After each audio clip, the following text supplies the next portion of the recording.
So, just settle in. Nowhere to go, nothing to do. This day is ours. It's all open.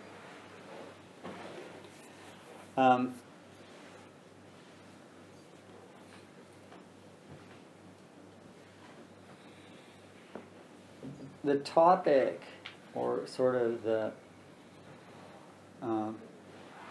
kind of silent discussion we want to have, is about loving kindness, metta. That's the background and foreground, the environment we sit in. But before we can even, begin to consider that, what's the basis of all mental development is calm attention, what's called samadhi. Okay, that calm alertness, you can be really alert, but if you're stressed, it's sort of like self-centered. It's like, you're holding on tight. You can be really calm, but if you're not alert, you're just going to daydream.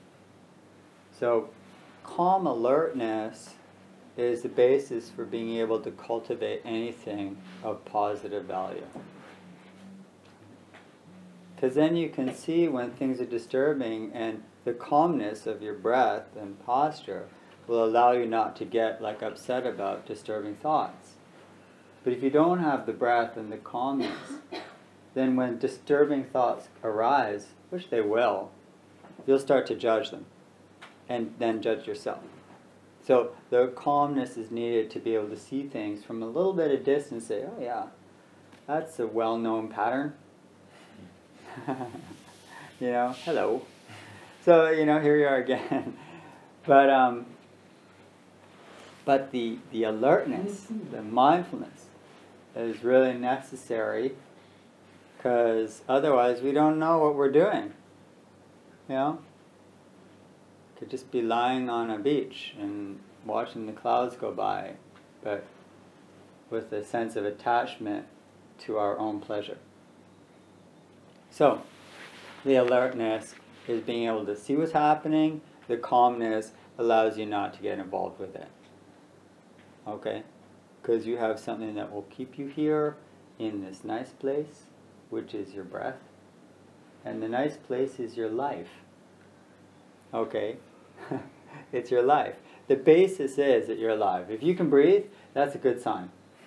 Okay? It means you're still here, you're alive, and you've got everything. So that breath will help remind you that everything's okay. Right? The alertness will help you see what's happening, and the breath will allow you not to get attached or have aversion. Okay? So those two aspects will allow you to settle in this samadhi, the calm concentration. Okay? Breath and awareness. But they really have to go together. Because as soon as you forget your breath, you start getting involved. Then when you remember your breath, you still see what's going on, but you're not involved. Now that's the basis for cultivating other qualities. Okay? Because without that ground, your mind is going to be all over the place and kind of stressed, and then where's the space? So we want some space. And that attention is really important for creating space. What do I mean that the attention is necessary to create space? Well, when we are able to pay attention to what's happening in my present moment, I'm not consumed or filling my mind with the dream of myself, but rather I'm paying attention to present experience. And present experience is not about self. Self is what we add to it through our interpretations. Like, this is about me, or this is mine, or this is good for me, or hey, I like that sound, I like that smell, or I don't like that smell. You start to interpret. And interpretation is all a mirror of yourself, meaning you're filling the space of your mind with how you judge your experience. The calmness and the alertness is saying, let it be. I let it be by virtue of noticing my breath. And that is creating space for my moment to manifest as it is, not as I desire it to be. Okay? All desires are coming from a sense of self. So, when we can focus on something that is non-self, meaning your experience, and even if the experience that you're noticing is your thoughts, it's actually still non-self. Even your thoughts are not yourself. And that you can let be by just noticing them and coming back to the breath. How can they be self if in another moment they're gone? Okay? So notice a change and a little less attachment to me. This is like me, I'm having good thoughts, bad thoughts, I like this, cold, hot, pleasant, unpleasant. Notice all that. It's not going to go away, but it doesn't have to be about you. So you pay attention. The alertness is paying attention to your experience. Right? And that creates space for experience, for world, to be as it is, on its terms, not on yours. So when you start noticing that you're getting really involved in judgment, I like, I don't like, you know, come back to breath and let world be. Okay? Meaning let those thoughts be as well. Those thoughts can be. Just don't hold on to them. Don't push them away. How do I do that? Breath. There's no mystery here. Okay? We have what we need in order to be free. We just have to practice it. Okay? Easy said, right? But that's why we're here, because we're cultivating a more spacious, open, accepting state of mind that is present and alert. But it takes cultivation and discipline. It takes a certain commitment to see through the crap and be here. All right. Don't get discouraged because your mind is full of unnecessary things. Whose isn't? But the unnecessary things are not you. They're just habits. Habits. They're conditioning. And we have the ability to recondition. That's what we're doing. You're not defined by your thoughts. That's number one. Okay? But don't ignore them. See them for what they are. Habits that are passing as soon as they arrive. Okay, so be it. When you bring your attention back to your physical reality, your breath, the posture, the sounds, the sensations, the smells, the thoughts, okay? And then we're going to do some walking, touching the ground. There's a lot to notice, and it's not all about you. Your senses are your gateway to get out of your self-centeredness. Your senses, by paying attention to your sensory input, including breath, that is a good technique to get out of self-thought. Just notice what's happening. What do I see? What do I feel? What do I touch? What do I hear? Okay? Moment by moment. It'll help you break out of this sort of golden prison of me. You know, is this good for me? Is it bad for me? Whatever. Does that matter? Touch the earth. Okay? This is very, very, very connected to loving kindness, to metta. Right? Why? Because there's this saying by Shantideva, this old Indian monk. He said, all the happiness in the world comes from wanting others to be happy. And all the suffering in the world comes from wanting myself to be happy. Okay? Now that is really quite remarkable. Does it mean I shouldn't want to be happy at all? But how can you see your happiness as one with all others' happiness? Okay? But when we just see ourselves, yeah, what does that do? Okay? Just let it go for a moment and focus on the world around you, the world outside of you, and the world within you. But when you notice that you're starting to get really caught up in your own thoughts, which are about me and what's going to make me happy, basically, that's what it all comes down to, right? Like, how can I be happier and suffer less? And our self-centered thoughts are all about that. So if you find that's where it's about, and, you know, they manifest in more sophisticated ways, like judgment or questioning or all this sort of stuff. And it's like, what is that doing for you? Come back to this moment and then see what happens. Okay?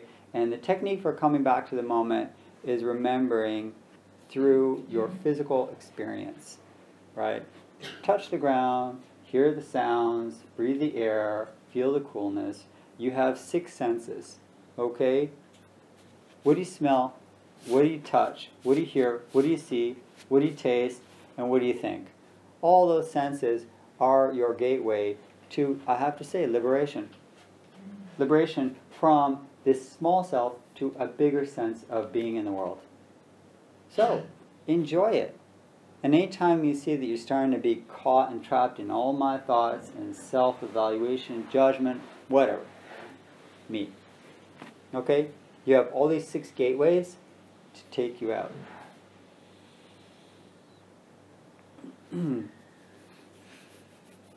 So,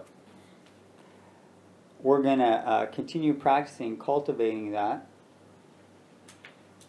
And walking meditation is a wonderful way to do that, because there's so much sensory input to bring you back to this moment. And as soon as you notice, you start thinking about it, like, what kind of bird is that anyway? Let me look, do I recognize it? Oh yeah, I know that bird. It's whatever. Like, what are you doing? You know? Come back to the touch of the ground under your feet. It's a way to connect. Okay? You want to connect to what's happening now. Yes, in the big way, that connects us to a sense of metta, of loving kindness. Because loving kindness is not an abstract thing. It's not a wish. It's a moment. Okay, it's a moment. And it's not a moment in the future, is it? And it's not a moment in the past. It's kind of hard to love the past. And the future, how are you going to love that? Like, there's one place to cultivate kindness. And that's by connecting to the reality that's here. So, use your senses just to come back to that reality, right? I'll give you a real short example of that. When I was just a couple weeks ago at this monastery in England, and there was this beautiful walk I told you about. I told the story about how, you know, I had a terrible time. And, but it ended up good, or bad, or whatever. What was what it was. But I remember at one point, okay, I'm walking along this pathway, and there's like a dam with a lake and a river, and there's a waterfall. Oh, this is nice. And I'm looking at the waterfall, and then at some point I noticed, I'm thinking about how this guy was telling me at this other center, how there's this, in Switzerland, how there's this huge waterfall just outside of the center. I think, wow, I'll bet you that waterfall is really nice. And here I am, my eyes are actually on the waterfall, and I'm trying to imagine how nice the other waterfall is, right? Now I know that seems crazy until we realize that's what we all do. We like leave something good for the dream of something better, which we never get to, because when I'm there I'm thinking about, you know what, I was more comfortable in England. You know, it was warmer there, and here it's like so, like, oh, geez, can't wait to get back there. So yeah, I'm sure that would happen until I train my mind to really be where I am. Okay? And that's what we do moment by moment. Right? We notice that I'm lost in the dream. And when I say make space, it just means make space for this reality. And you do that by, you know, that Zen story of like the teacup. It's too full and he keeps pouring it, and he tells the student, well, you know, that's your mind. Your mind is so full, you know, it can't receive anything because it's so full. Okay? You could be walking by. There's this video I saw, I don't know, but somebody did an experiment where they taped dollar bills on a tree, and it was actually like just dollar bills, and they put little notes on it saying, take me, I'm yours, take me, whatever. And because people weren't paying attention, the majority of people walked by, and they didn't stop to see actual real dollar bills on a tree on a sidewalk in the middle of a city. They were, you know, and they showed this video, like people actually just like looking right at it, walk on by. And it's not because they think, oh, I shouldn't take it. Because the people who did see were like, hey, you know, they would take it for sure. Especially after you read it and saying, you know, take me, I'm free. But like at least 80%, they either didn't see it because they were so possessed by their own thoughts. And it wasn't just that they were looking at phones. Most people weren't necessarily looking somewhere else. They just had no space to actually see reality, right? And some people actually just were looking at the tree and didn't see it, you know? Well, how do we explain that? We don't. There's nothing to explain. We do it all the time. It's me looking at the waterfall. I'm thinking of one that I haven't even seen. Yeah? And I'm missing this. Just come back to your immediate present, and you'll find what you need there. That's, you know, simple and true, but hard to do. So let's practice that. We're going to take 20 minutes for walking meditation and walk around. You can take your own pace, your own place, okay? But just remember that when you are, I'll come out in 20 minutes and ring the bell. And remember, you know, when you start like getting involved in the dream of yourself, you have a lot to bring you back, okay? You have a lot to bring you back. Breath, ground, air, smells, sights, thoughts, all of it is here. Then maybe a couple of technical issues. Oh yeah. Would you like noble silence for the day? Oh yeah. I want noble silence, which means, yeah, no, but just wait, I'm going to define it differently. What would I do with that road? Yeah? I'd be lost in this dream. So, but I'm changing the definition of noble silence. So, okay? Like what Suzuki Roshi said about keeping still. He said, keep still unless you move. Okay? So I'm saying noble silence unless you speak. But what that means is, can you speak from silence? Right? So when you speak, and since the day is about metta, pause and ask yourself first, is my speech for the, for benefit and increasing happiness, or is it coming from self, delivery, right? Am I trying to prove myself in some way, or is this beneficial speech? Meaning, it really is all about right speech, what we say. And right speech is that which creates harmony and, benefit, versus like harm or selfishness. And so much of our speech is like, hey, me, I mean, using lots of different words, but it's me. Okay?